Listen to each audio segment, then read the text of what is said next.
Hi, I'm going to explain a research paper titled Comprehensive Survey of Recent Trends in Deep Learning for Digital Image Augmentation as a part of my short story assignment for my course CMPE or 258 Deep Learning. So, recent trends in the deep learning for digital image augmentation is the topic. Uh, Deep convolution neural network are heavily reliant on big data to avoid overfitting. Many application domains do not have access to big data, such as medical, as a medical image analysis. This survey focus on data augmentation is a data space solution to the problem of limited data. So, what is data augmentation? Data augmentation is a set of techniques to artificially increase the amount of data by generating new data points from existing data. Data augmentation is a strategy that enables practitioners to significantly increase the diversity of data availability for training models without actually collecting the new data. There are many different types of data augmentation techniques applied to images. But coming to why it is important, why do we need the data augmentation? The reasons are the availability of large data is critical for the deep learning models. And when compared to traditional data gathering with label annotation, it is a cost effective practice. It is incredibly accurate as it is created from the natural ground truth data. It can be controlled, which aids in the generation of balanced data. It aids in the solution of the overfitting problem. It aids in the attainment of higher testing accuracy.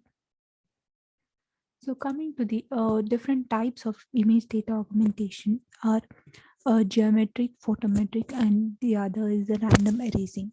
Under geometric, we have flipping, which actually is the horizontal flipping or the vertical flipping, and horizontal and vertical flipping.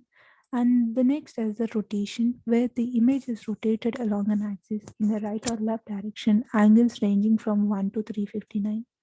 And the other is a shearing, where the changing the original image in both the x and y directions. Shearing is divided into two categories, which is along x axis and along y axis. And the next is a cropping, which is a zooming a particular part of the image or the scaling the whole image. And the next is a translation. Translation is a process of shifting an image, a picture from one position to another, which is translation can be done in X or Y direction. Color space shifting, it is one of the photometric data augmentation technique where the most of the color spaces are cyan, magenta, yellow, black, which is CMY, and HIU, which is and the other is hue, which is hue, saturation, and lightness. And the next one is the image filters, where the brightness enhancement, sharpening, and the blurring and histogram equalization is some of the techniques where the image filters are added to the images. And the next is the noise, where a particular amount of Gaussian noise is added to the images, and multiple images are created and which are added to the dataset. And the next, when it comes to the GAN-based data augmentation, where one of the deep learning artificial intelligent pictures data enhancement technologies is generative modeling. Generative modeling includes generating artificial images from the dataset and then utilizing them to predict the features of the image. GANs are called a specific form of the deep learning models. Generative modeling refers to creating instances from a dataset such that it gets characteristics of the original dataset. GAN leading in computation, speeding, and quality of the results. GAN, which is a generative modeling, is to data augmentation and reporting the resulting classification performance has been done in biological image analysis. Uh, Generative modeling has an architecture in which a generator network and a discriminator network is present. A generator is a neural network that learns from noise in photos to generate the pictures, and discriminator produces the likelihood that a given sample originated from a collection of the real samples. A real sample has a strong chance of being true, while possibly false samples are suggested by their low likelihood. So, coming to the state of data augmentation techniques, there are neural augmentations, auto augmentation, and smart augmentation. Neural augmentation uses the neural networks to translate the images into new styles. The better performance technique than the traditional color-based augmentation. Auto augmentation is a reinforcement learning algorithm. This algorithm search for an optimal augmentation policy among constrained set of geometric transformations. And the smart augmentation, which is similar to the neural augmentation, use the adaptive CNN to derive new images rather than just averaging in pixels. So when a comparison between all these augmentation techniques are performed, data augmentation techniques are compared using different data sets, which is like the small set with around 2K samples and medium set with around 10K samples and the large set with 50K samples. And data augmentation techniques are applied on these data sets and the accuracy are verified. There are three levels of augmentation when it comes to comparing the data augmentation technique. So applying no augmentation to the data, which is the picking that same original data. And the next is then original data plus the generated samples. And the next is the increasing the size of the generated samples, and that is taking the double of the size of the generating samples and the original. When compared all the augmentation techniques, uh, for the different techniques with the different data sets, cropping, flipping, and rotation perform the best data augmentation techniques. So when image augmentation with its two branches are the classical and the deep learning and has an attracted attention of many researchers throughout the previous years. It can be seen that in 2022, the number of researchers was 1,264, which is 24 times larger than the researchers which are carried in 252, and that is with the help of the data augmentation, where it is improves the model accuracy by using the data augmentation techniques on the data set, which increases the size of the data set. So there are many domains where the data augmentation is applied. The first one is the medical domain, where the image data augmentation techniques in the medical domain have accomplished a distinguished contribution and a breakthrough. The existence of a large medical data set is a difficult, as it needs continuous efforts in the long term. So the image data augmentation techniques helps in generating the medical images for diagnosis in an inexpensive way. So the first breakthrough to the image data augmentation is the work presented in the Ron Berger. So the first breakthrough in the image data augmentation is a work presented in the Ron Berger, which where he uses the convolution networks for the biological image segmentation. And the next domain is the agriculture domain, where the image data augmentation helps many researchers around the globe to enhance their models in the agriculture domain. The first researcher who is uh, uh, Khalifa presented different deep transfer models to classify 101 classes of agriculture pests.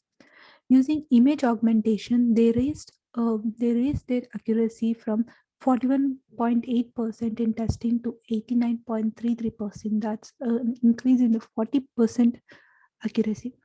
A team of researchers has proposed a novel approach for the plant identification using the deep neural network and optimization techniques.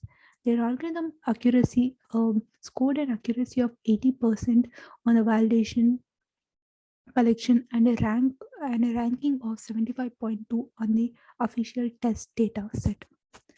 So they have used methods such as the rotation, conversion, and reflection and scaling.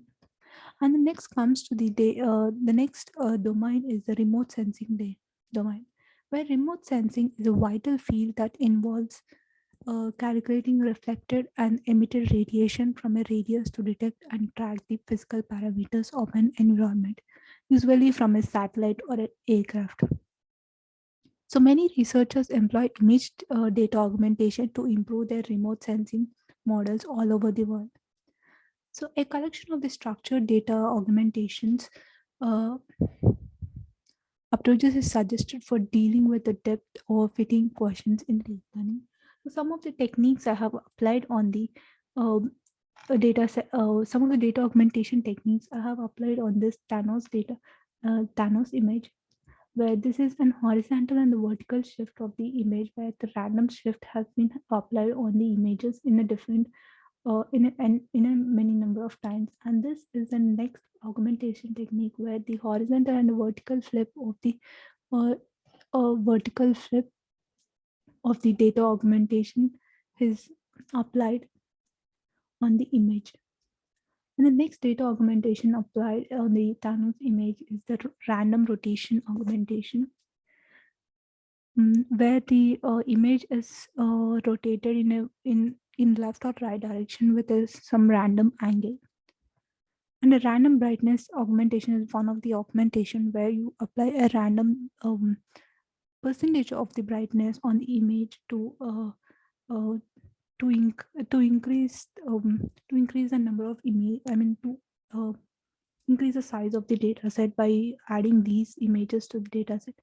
Random zoom augmentation, where you apply a zoom on the data set, which is like a one scaling data set. So these are the some of the techniques which I have applied on one of the images to check what is the different types of images which is provide when different data augmentation techniques are applied. A collective of structured data augmentation approaches is suggested for dealing with the depth overfitting questions in the data deep learning models. The survey was structured into three main sections. The first one was the classical image data augmentation, and the second one is and the and the second one is the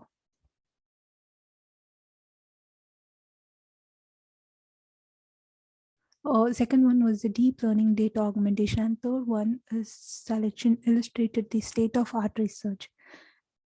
In image data augmentation within the different domains, such as the medical domain and the agriculture domain and the other miscellaneous domains, the prospect of the data augmentation is extremely promising. Search algorithms that use data wrapping and oversampling approach have enormous potential. So further studies would aim to create a taxonomy of augmentation techniques and build up a new quality of standard generative modeling samples.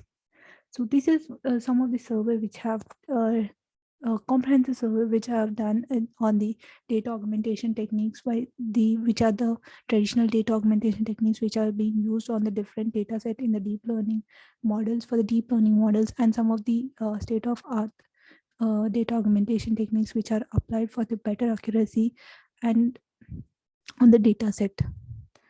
Thank you.